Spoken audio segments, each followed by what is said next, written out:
Hello guys, welcome back to curious A. B channel पर मैं आपके साथ हुई रियल हॉरर इंसिडेंट की पूरी स्टोरी मेरी आवाज़ में लोगों तक पहुंचाता हूं।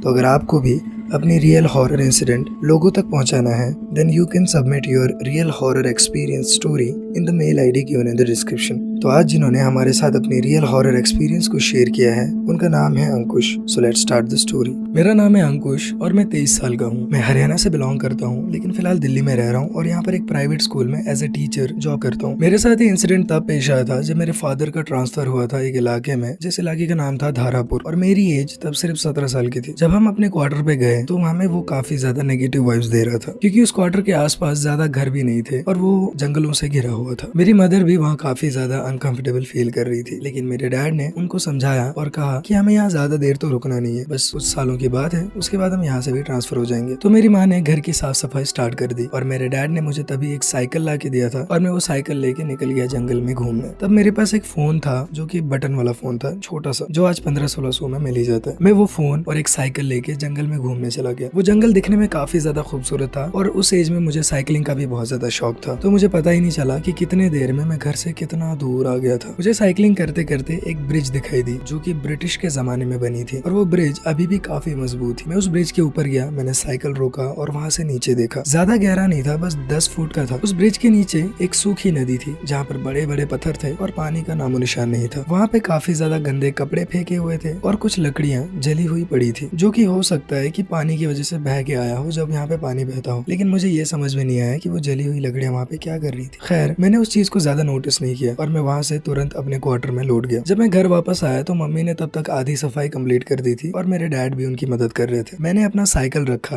और उसके बाद मैं घर के अंदर घुस गया। हमारा क्वार्टर 2 फ्लोर का था। ऊपर वाला कमरा मम्मी ने मुझे दे रखा था और नीचे वो दोनों रहते थे। मैंने अपने कमरे को काफी अच्छे से सजाना स्टार्ट किया और शाम को हम तीनों बाहर खाना खाने चले गए, क्योंकि उस रात मम्मी ने बहुत मेहनत की थी और वो खाना नहीं बना सकती थी। वो काफी ज्यादा थक गई थी, जिस वजह से डैड ने हमें बाहर ही लिया खाना खाने के लिए। जब शाम को हम खाना खा के वापस आए तो मुझे अपने कमरे की लाइट ऑन दिखी, जो कि काफी ज्यादा अजीब थी, क्योंकि मैं तो बंद करके गया था जब मैं जा रहा था। लेकिन मैंने इस चीज को ज्यादा नोटिस नहीं किया। मैं उस रात को सो गया और अगले दिन उठा, फिर मैं अपने स्कूल के एडमिशन के लिए जाने वाला था। मेरे डैड भी रेडी हो गए, मेरी मम्मी भी रेडी थी और हम तीनों गाड़ी में निकल गए। मुझे अच्छे से याद है, मैंने अपने कमरे को कुंडी लगाई थी और मेरी मम्मी ने नीचे वाले बड़े दरवाजे पे लॉक लगाया था। हम तीनों मेरे एडमिशन के लिए एक स्कूल में गए, जहाँ पे मेरी एडमिशन हो भी गई और उसके बाद हम शाम को वापस आ गए। मेरे मॉम डैड ने मुझे घर पे अकेला छोड़ा और उन्होंने कहा कि हम शॉपिंग करके आते हैं, हमें कुछ चीजें लानी है घर के लिए। तो मैंने भी हाँ कर दी, क्योंकि मैं 17 साल का था और मैं अपना ध्यान खुद ही रख सकता था। जब मेरे मम्मी पापा घर से निकल गए तो मैं अकेला हो गया रूम में और मैंने सोचा कि क्यों ना मैं टीवी देखना स्टार्ट करूं। हमने पिछले ही दिन टीवी लाया था, जो मेरे डैड ने रातों रात फिक्स भी कर दिया था। उसके बाद मैंने टीवी ऑन किया और मैं टीवी देखने लगा। तभी मुझे किचन से आवाज आया बर्तन खड़खड़ाने की। मैं किचन में गया तो मैंने देखा कि दूध उबल रहे हैं और वो बहुत फैल चुका है, लेकिन मम्मी ने मुझे नहीं कहा था कि उसने कुछ दूध रखा है किचन में। खैर, मैंने वो सारा साफ किया। उसके बाद मैं दोबारा टीवी देखने चला गया, लेकिन वहाँ पे मुझे जो चीज़ दिखाई दी उसने मुझे अंदर से झंझोड़ दिया। मैंने देखा कि जिस कुर्सी पे मैं बैठा था और टीवी देख रहा था, वो कुर्सी में कोई बैठी है, काफी बूढ़ी शख्स, जो सिर्फ मुझे 5 या 6 सेकंड के लिए दिखी।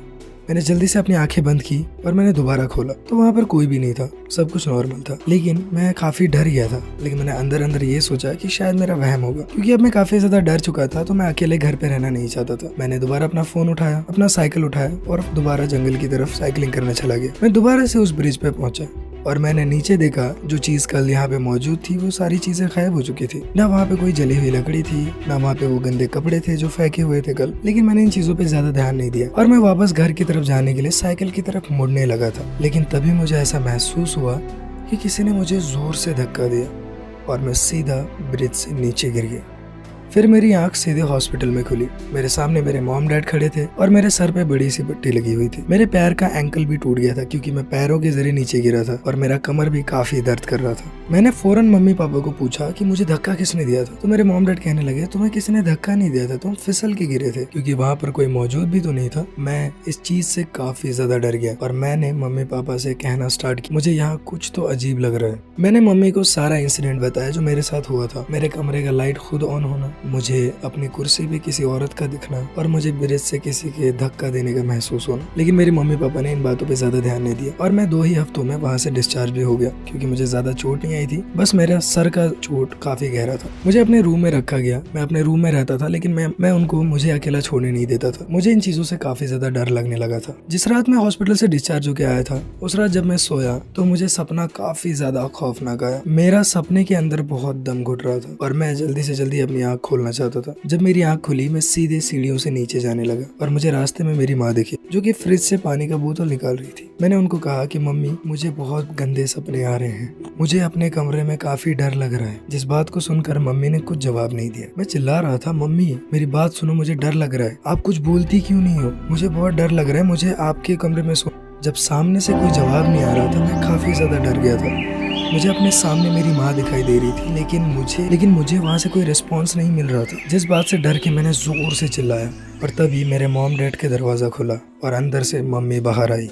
उसने कहा कि अंकुश, क्या हो गया, क्यों चिल्ला रहे हो? और मैंने दोबारा फ्रिज की तरफ नजर डाली और वहाँ पर कोई नहीं था। फ्रिज का दरवाजा भी बंद था। जिस बात से मैं इतना डर गया, मैंने सीधे जाके मम्मी को गले लगाया और मैं रो के उनको सारी चीजें बताने लगा, जिन चीजों से वो काफी डर गए। और अगले ही दिन उन्होंने घर पे पूजा रखवाई और मुझे ये कहा गया कि तुम कहीं गए थे ऐसे इलाके में जहाँ पे लाशों को जलाते हैं। मैंने कहा नहीं, ऐसे तो मैं किसी इलाके में नहीं गया। लेकिन तभी मुझे याद आया कि मैंने उस ब्रिज के नीचे कुछ जली हुई लकड़ियां देखी थी और मैंने पुजारी अंकल को कहा कि हाँ, मैं यहाँ पे गया था, लेकिन मुझे वहाँ ऐसा तो नहीं लगा कि वहाँ पे लाशें जलाई जाती है। और छानबीन करने पे ये पता चला कि हाँ, उस इलाके में लाशें जलाई जाती है। ये सारी बातें सुनकर पुजारी अंकल ने मुझे कहा कि जब तुम उस ब्रिज के सामने गए थे और जब तुम वहाँ से वापस आए थे, तो तभी तुम्हारे पीछे एक साया पड़ गया था और वो साया उस इंसान का था जिसको उस ब्रिज के नीचे जलाया गया था। ये सुनकर मैं काफ़ी ज़्यादा डर गया। फिर हमारे घर पे पूजा रखवाई गई। वो पूजा 2-3 दिन चली और फिर सब कुछ नॉर्मल होने लगा। लेकिन ये इंसिडेंट मुझे आज तक याद है और मुझे बहुत ज़्यादा डर लगता है वो बातें सोच के भी। तो यही थी मेरी हॉरर एक्सपीरियंस और यही थी आज की स्टोरी भी। And thank you so much Ankush भाई, अपना हॉरर एक्सपीरियंस हमारे साथ शेयर करने के लिए। And thank you so much audience for listening this story. So मैं आपसे मिलता हूँ अगली स्टोरी के साथ, अगली हॉरर स्टोरी के साथ। Tata, bye bye.